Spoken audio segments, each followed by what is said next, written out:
the anime finally done it. The fated battle between Kurome and Akame. And I've got to say, the feels.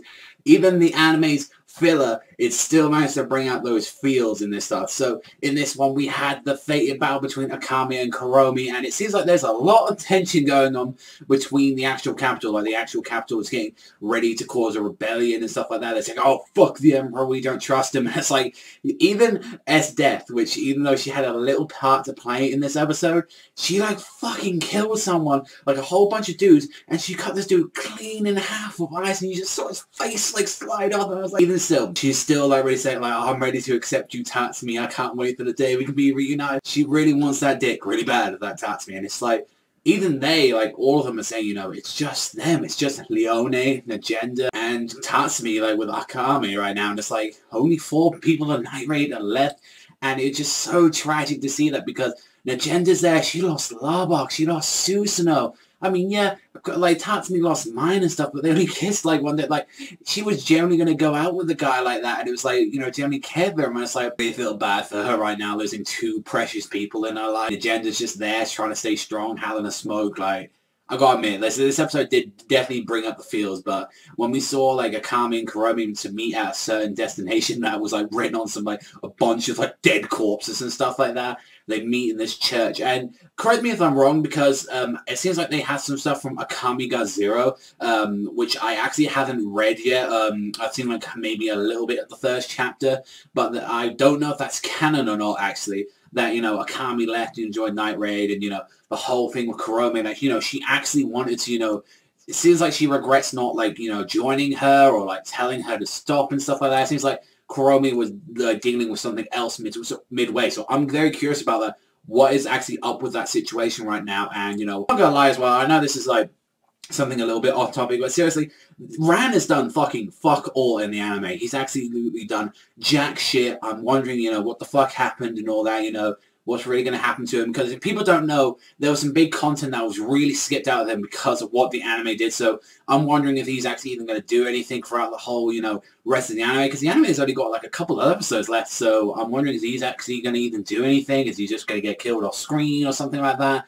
Because, you know, we still got Wave, we still got Ran, like, it's a lot of stuff going on right now, but I've got to say, let's get on with that fight. Literally, Akame and Kurome starting their clash and all that right now, and literally this Danger Beast that reminds me so much of Big Daddy from Bioshock, and they're literally taking it on, and Kurome loses her 2 puppets, you know, their 2 friends and stuff like that, and she literally, like, they had to team up to take on this thing and literally cut it clean in half, and it was like, these 2 have got to fight down, and I was like, I admit, and I gotta say, I gotta give props to Wave. I need to take care of her because, you know, I care for her. Like, you know, this is one of the only members left of the Jaegers right now, and I need to protect her. And I just love that Tatsumi just came rolling in like that and he's saying no. And I guess it was explained, like, the anime didn't really explain too well if these 2 actually knew their identities, especially with Wave, but it was like, oh, no, casually just accepted like that. And when it's just like the emotions that were left in this fight, and it was like these 2 fighting, and this episode just looked beautiful, like, throughout it. Like, I'm glad that they're keeping the budget in, even though it's filler.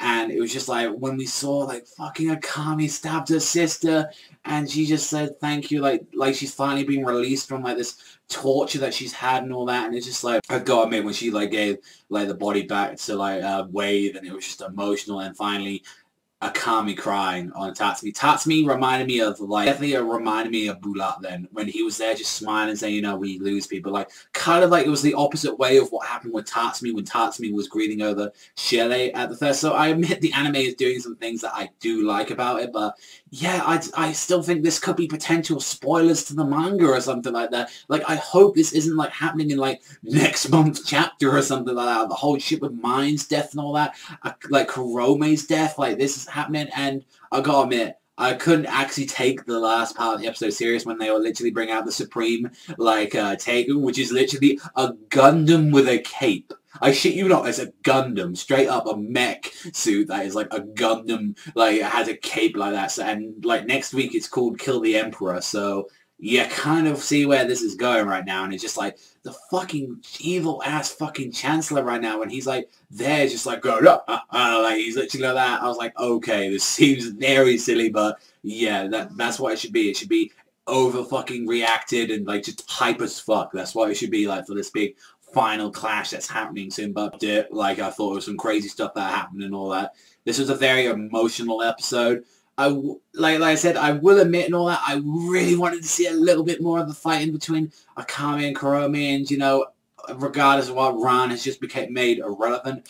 I did love this episode, though, for the most part. I mean, I know it's filler, guys, and all that, but still, you can't knock around if they're actually doing really good material. And hearing, like, Akame, like, screaming and crying at the last bit of the episode, I was getting actually very emotional right there, you know. I love these characters regardless of what's happening to them, so I do feel emotions and anything. I still felt really bad for Lobot when he died in the anime, so I feel really bad and all that. But apart from that, love this one. I think I'm going to give this one an 8.5 out of 10 for this week. Really did enjoy it, but, you know, another death, another member of the Jaeger's gone, and it was Kurome. But that's all for me, so thank you very much for watching as always, everyone. So remember, I'll see you guys next time.